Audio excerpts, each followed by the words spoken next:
Hello viewers, இப்போ எங்கே வந்திருக்கோம்னா சேலமில் இருக்கிற 1008 சிவன் கோயில், அந்த கோயிலுக்கு தான் வந்திருக்கோம். பாருங்கள் எப்படி இருக்குன்றது.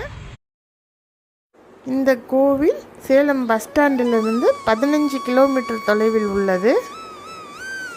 நாம் பிரதான மலை ஏறுவதற்கு முன் இங்கே உள்ள விநாயகரை வணங்கிவிட்டு நாம் மலை மீது ஏறலாம். இந்த கோவில் சேலம் புறநகர் பகுதியான அரியனூரில் அமைந்துள்ளது. இந்த கோவில் 2010ஆம் ஆண்டு விநாயகா மிஷன் கல்வி நிறுவனத்தால் கட்டப்பட்டது. விநாயகா மிஷன் கல்வி நிறுவனமே இந்த கோவிலை நிர்வகிக்கிறது. இந்த கோவில் சேலம் மாநகரின் புகழ்மிக்க கோவிலாகும். இங்குள்ள 1000 சிவலிங்கங்கள் சிவபெருமானின் 1000 பெயர்களில் பெயரிடப்பட்டுள்ளன. இந்த கோவிலுக்கு பின்னணியில் சங்ககிரி மலைகள் மிகவும் அழகாக இருக்கும். இங்கு பிரதான மூலவரை சுற்றி 1007 சிவலிங்கங்கள் பிரதிஷ்டை செய்யப்பட்டிருக்கின்றன. நீங்கள் மலை உச்சியில் பிரதான தெய்வமான ஸ்ரீ உமையம்பிகை சமேத ஸ்ரீ அருணாச்சல சுந்தரேஸ்வரரின் சிலை உள்ளது.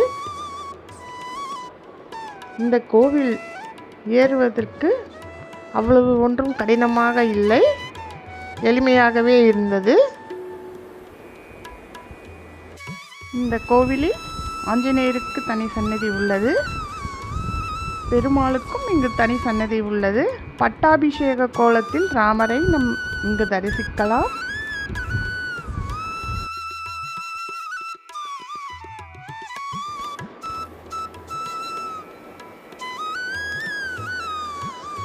இந்த கோவிலில் எவ்வளவு அழகாக சிவலிங்கங்கள் நந்தியுடன் பிரதிஷ்டை செய்யப்பட்டிருக்கின்றன பாருங்கள்.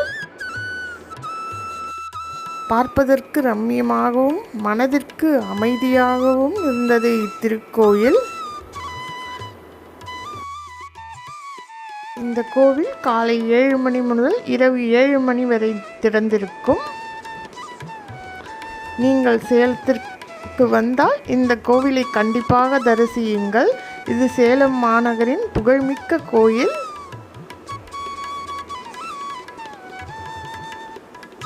சிவபெருமானை நம்பினோர் கைவிடப்படாது என்பது பழமொழி.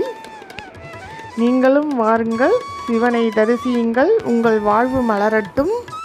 இத்திருக்கோவிலிருந்து ஏற்காடு மலை 42 கிலோமீட்டர் தொலைவில் உள்ளது. சேலத்தில் உள்ள இஸ்கான் கோவில் 10 கிலோமீட்டர் தொலைவில் உள்ளது. இக்கோவிலிலிருந்து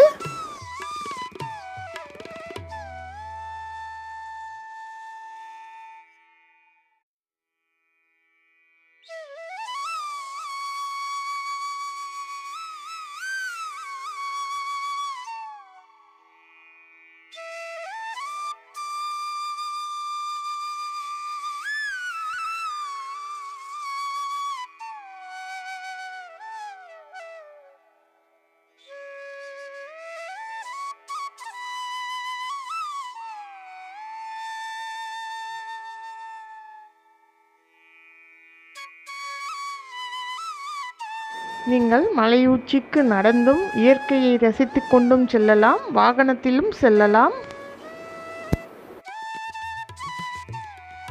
மலையின் உச்சியில் ஸ்ரீ உமையாம்பிகை சமேத ஸ்ரீ அருணாச்சல சுந்தரேஸ்வரரின் அற்புதமான மற்றும் மிகப்பெரிய பிரதான சிலையை நீங்கள் காணலாம். லிங்கத்தின் உயரம் சுமார் 17 மீட்டர் என்று கூறப்படுகிறது. பிரதான சிலை மலையின் கிரீடத்தில் உள்ள உண்மையான ரத்தினம் என்று கூறப்படுகிறது.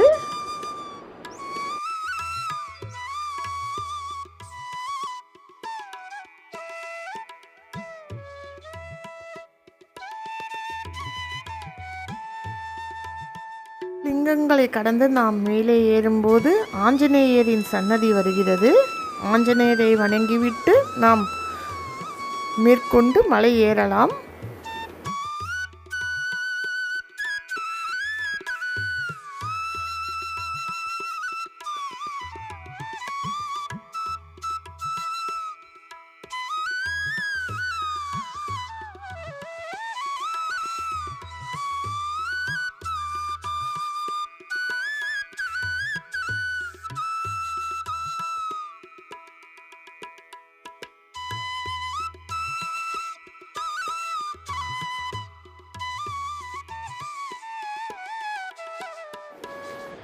இங்கே ஸ்ரீ சுக்கிரன் தன் துணைவுடன் இருக்கும் சிலையும் உள்ளது.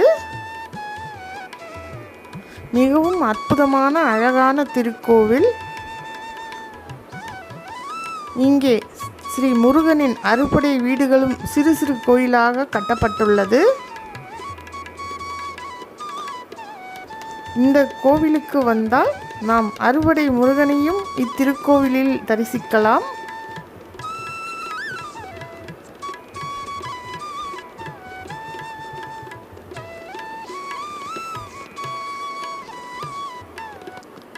திருத்தணி, பழமுதிர்ச்சோலை, திருப்பரங்குன்றம் முருகன், எல்லா முருகரையும், பழனி முருகன், எல்லா முருகரையும் நாம் இத்திருக்கோவிலில் தரிசிக்கலாம்.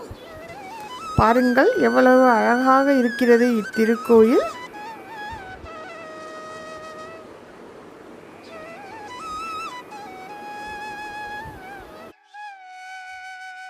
மிகவும் அழகாக இத்திருக்கோயிலை நிர்வகிக்கின்றனர்.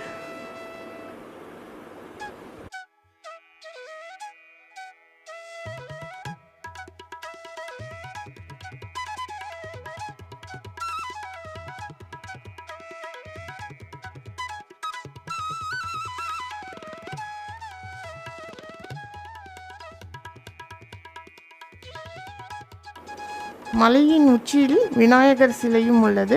விநாயகரை வணங்கிவிட்டு நாம் சிவபெருமானை தரிசிக்கலாம்.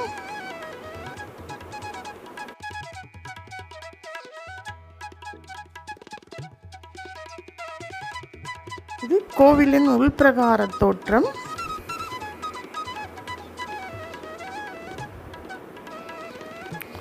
லிங்கோத்பவர்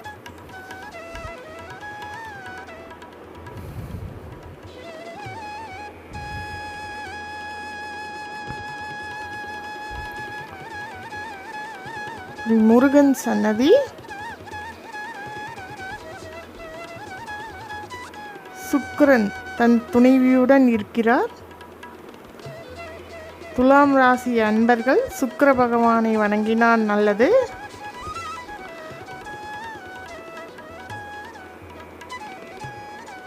நாம் இத்திருக்கோவிலை சுற்றி கீழே இறங்கும்போது பெருமாள் கோயிலும் உள்ளது. மிகவும் அற்புதமாக இருந்தது.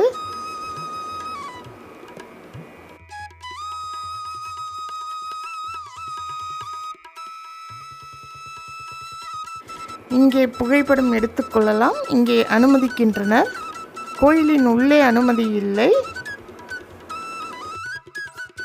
இந்த மலை முழுக்கவே சிவலிங்கங்கள் பிரதிஷ்டை செஞ்சுருக்காங்க. பார்க்கவே ரொம்ப ரம்மியமாக இருந்தது இந்த சூழல். நீங்களும் சேலத்துக்கு வந்தால் இந்த கோவிலுக்கு வந்து பாருங்கள். இங்கே உள்ள மூலவர் சிலை தஞ்சாவூரில் இருக்கிற பகதீஸ்வரர் கோயிலில் இருக்கிற மாதிரியே இருக்குது. ரொம்ப பெரிய லிங்கமாக நாம் இங்கே சிவபெருமானை தரிசிக்க முடியும். மலையிலிருந்து கீழே இறங்கி வரும்போது இங்கு ஸ்ரீ ஐயப்பனின் சன்னதி உள்ளது. வாருங்கள், ஐயப்பனையும் நாம் தரிசிப்போம்.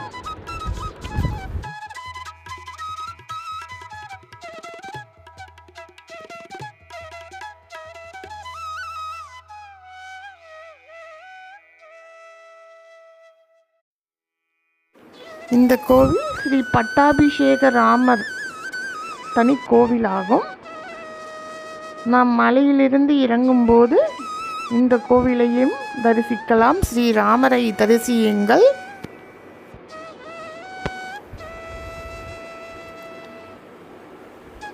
பட்டாபிஷேக கோலத்தில் ராமர் இங்கே நமக்கு தரிசனம் தருகிறார்.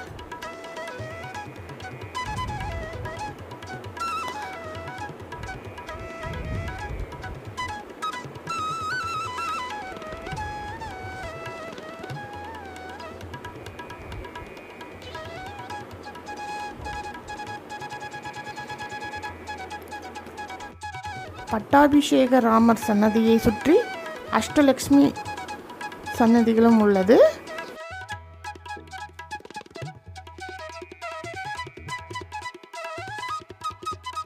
இந்த கோவிலுக்கு வந்தால் நாம் சிவபெருமானையும் பெருமாளையும் ஒரே நேரத்தில் இத்திருக்கோவிலில் தரிசிக்கலாம். மிகவும் அற்புதமான அழகான திருக்கோவில்.